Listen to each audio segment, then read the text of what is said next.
1996 September 22 രാത്രി ഏതാണ്ട് 9 മണി കഴിഞ്ഞ് അനുരാധ എന്ന് പറയുന്ന ഒരു സിനിമാ താരത്തിന്റെ വീട്ടിലേക്ക് ഒരു ഫോൺ കോൾ വരികയാണ്. സിൽക്ക് സ്മിതയാണ് ആ കോൾ ചെയ്തത്. അനുരാധ ഫോൺ എടുത്തു.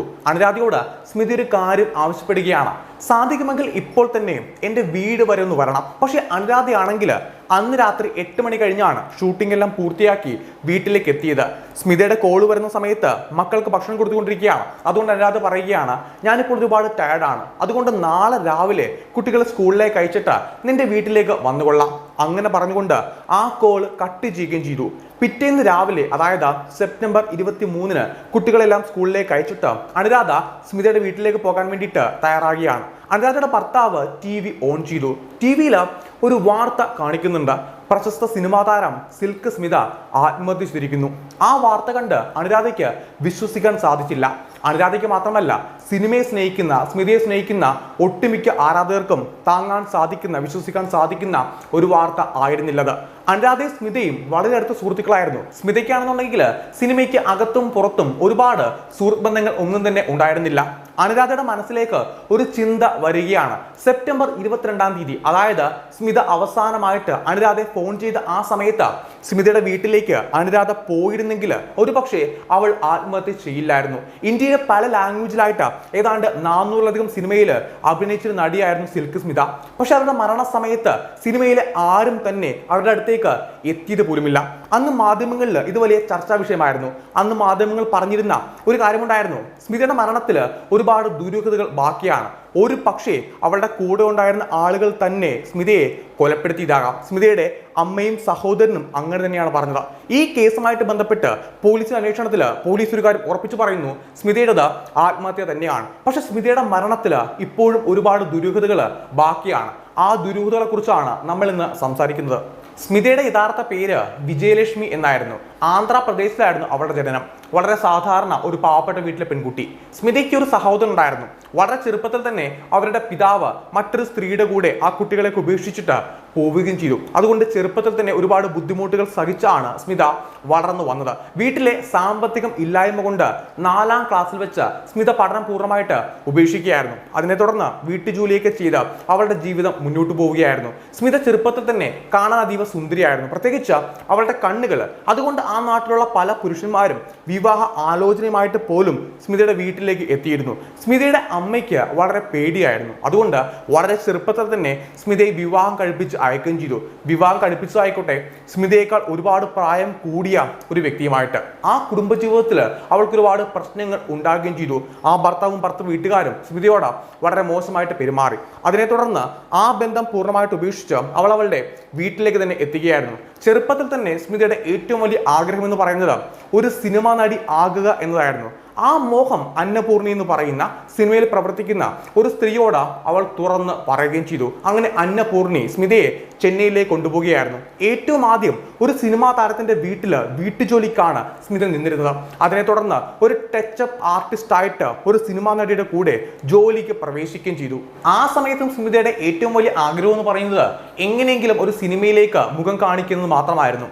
അങ്ങനെ ഇരിക്കെ ഇനയെ തേടി എന്ന് പറയുന്ന ഒരു സിനിമയിലേക്ക് സ്മിതയ്ക്ക് അവസരം കിട്ടുകയാണ്. ആന്റണി എന്ന് പറയുന്ന ഒരു മലയാളി സംവിധായകനാണ് ആ സിനിമ സംവിധാനം ചെയ്തത്. ഈ ആന്റണി തന്നെയാണ് വിജയലക്ഷ്മിക്ക് സ്മിത എന്ന് പറയുന്നൊരു പേര് നൽകിയത്. അതിനെ തുടർന്ന് 1979 വിനു ചക്രവർത്തിയുടെ ഒരു സിനിമയിലൂടെ തമിഴിലേക്ക് സ്മിതയ്ക്ക് അവസരം കിട്ടുകയും ചെയ്തു. ഒരു ബാർ ഡാൻസിൽ മാത്രമാണ് സ്മിത പ്രത്യക്ഷപ്പെട്ടത്. പക്ഷേ ആ ബാർ ഡാൻസിന് അല്ലെങ്കിൽ സ്മിതയ്ക്ക് കുറച്ചധികം ആരാധകര് ഉണ്ടാകുകയും ചെയ്തു. വിനു ചക്രവർത്തിക്കാണെങ്കിൽ സ്മിതയോട് വല്ലാത്തൊരു അടുപ്പം തോന്നുകയും ചെയ്തു. വിനു ചക്രവർത്തിയുടെ ഭാര്യ സ്മിതയെ ഡാൻസ് പഠിപ്പിക്കുകയും ഇംഗ്ലീഷ് പഠിപ്പിക്കുകയും ചെയ്തു. വളരെ പെട്ടെന്ന് സ്മിത ഡാൻസ് പഠിച്ചെടുത്തു. അതിനെ തുടർന്ന് ഒരുപാട് ബാർ ഡാൻസിൽ മാത്രമാണ് സ്മിത പ്രത്യക്ഷപ്പെട്ടത്. കാരണം അവൾ ഏറ്റവും ആദ്യമായിട്ട് അഭിനയിച്ച ആ ബാർ ഡാൻസിന് ഒരുപാട് ആരാധകർ ഉണ്ടായിരുന്നു. തുടരെ അതേ രീതിയിലുള്ള ക്യാബറെ നൃത്തങ്ങൾ മാത്രമാണ് സ്മിത ചെയ്തു വന്നത്. അതിനെ തുടർന്നാണ് സിൽക്ക് സ്മിത എന്ന് പറയുന്നൊരു പേര് പോലും അവൾക്ക് ലഭിച്ചത്. സിൽക്ക് സ്മിതയെ തേടിയെത്തിയത് അതേ രീതിയിലുള്ള ബാർ ഡാൻസുകൾ മാത്രമായിരുന്നു. അതായത് ആ സിനിമയിലെ മറ്റെങ്കിൽ ഒന്നും തന്നെ സ്മിത കാണില്ല, പക്ഷെ ആ ബാർ ഡാൻസിൽ സ്മിത പ്രത്യക്ഷപ്പെട്ടിരുന്നു.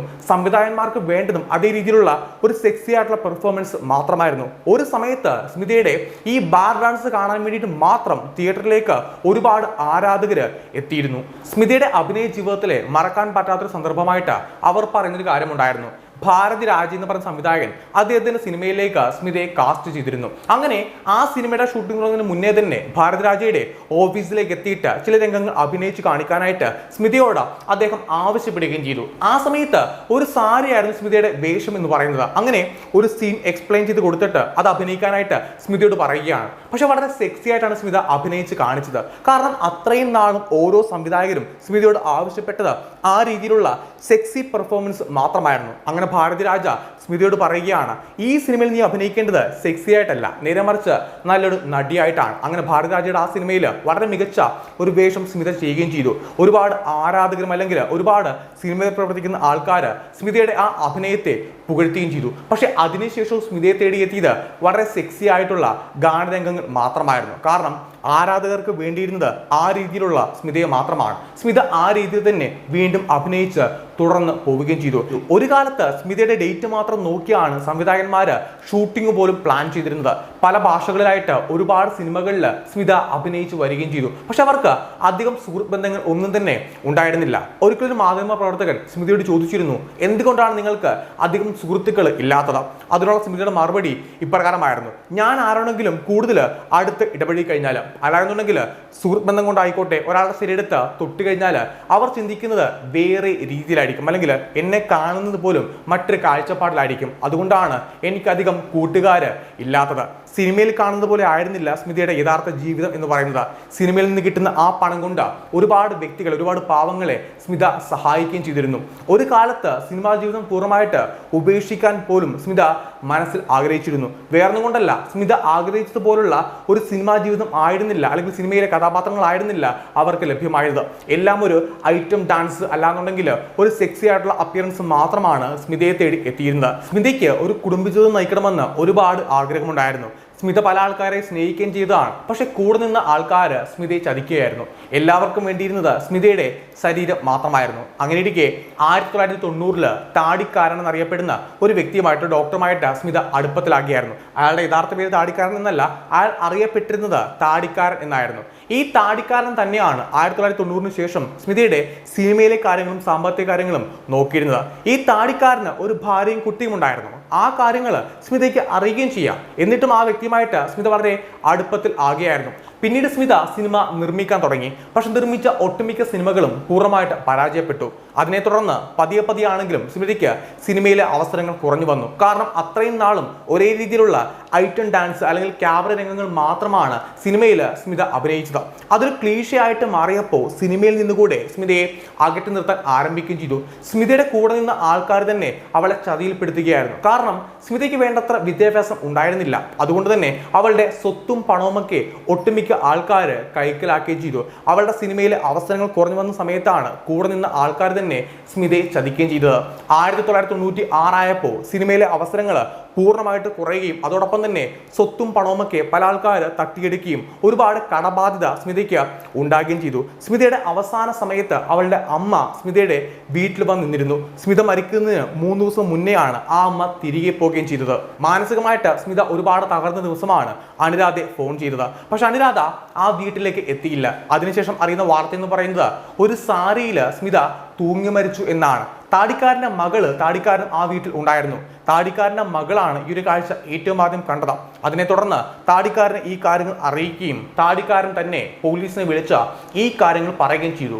പോസ്റ്റ്മോർട്ടം റിപ്പോർട്ടിലും പോലീസിന്റെ അന്വേഷണത്തിലും അതൊരു ആത്മഹത്യ തന്നെയാണ്. പക്ഷെ സ്മിതയുടെ അമ്മയും സഹോദരനും പറയുന്നു ആ വീട്ടിൽ ആ ദിവസം താമസിച്ചിരുന്ന ആളുകൾ തന്നെയാണ് സ്മിതയെ കൊലപ്പെടുത്തിയെന്ന്. അങ്ങനെ സംശയിക്കാനായിട്ട് പ്രത്യേകിച്ച് മറ്റൊരു കാരണം കൂടെ ഉണ്ടായിരുന്നു. സ്മിത മരിച്ച് 2 മാസം കഴിഞ്ഞപ്പോൾ അവളുടെ വീട്ടിൽ ജോലിക്ക് നിന്ന ഒരു വ്യക്തി കൂടെ ആത്മഹത്യ ചെയ്തിരുന്നു. അതിന്റെ കാരണം എന്താണെന്ന് ഇപ്പോഴും ആർക്കും അറിയില്ല. അതുകൂടാതെ സ്മിത മരിച്ചതിന് ശേഷം അവളുടെ സ്വർണ്ണാഭരണങ്ങൾ മാത്രമാണ് സ്മിതയുടെ വീട്ടുകാർക്ക് ലഭ്യമായത്. അത്രയും നാളും സ്മിത സമ്പാദിച്ച ആ സ്വത്തും പണവും എല്ലാം തന്നെ മറ്റ് ആരുടെയൊക്കെ പേരിൽ ആയിരുന്നു. ഒരുപക്ഷെ സ്വത്തിനും പണത്തിനും വേണ്ടിയിട്ട് ആരെങ്കിലും ചേർന്നുകൊണ്ട് സ്മിതയെ കൊലപ്പെടുത്തിയതാണോ എന്നും തീർച്ചയായിട്ടും സംശയിക്കേണ്ട ഒരു കാര്യം തന്നെയാണ്. പക്ഷെ പോലീസിന്റെ അന്വേഷണത്തിൽ അതൊരു ആത്മഹത്യയാണെന്ന് പറഞ്ഞുകൊണ്ട് ഈ കേസ് ക്ലോസ് ചെയ്യുകയും ചെയ്തു. പക്ഷേ ഇന്നും സ്മിതയുടെ മരണത്തിൽ ഒരുപാട് ദുരൂഹതകൾ ബാക്കിയാണ്. മറ്റൊരു വീഡിയോയുമായിട്ട് വീണ്ടും കാണാം. This is me Sijo John. See U.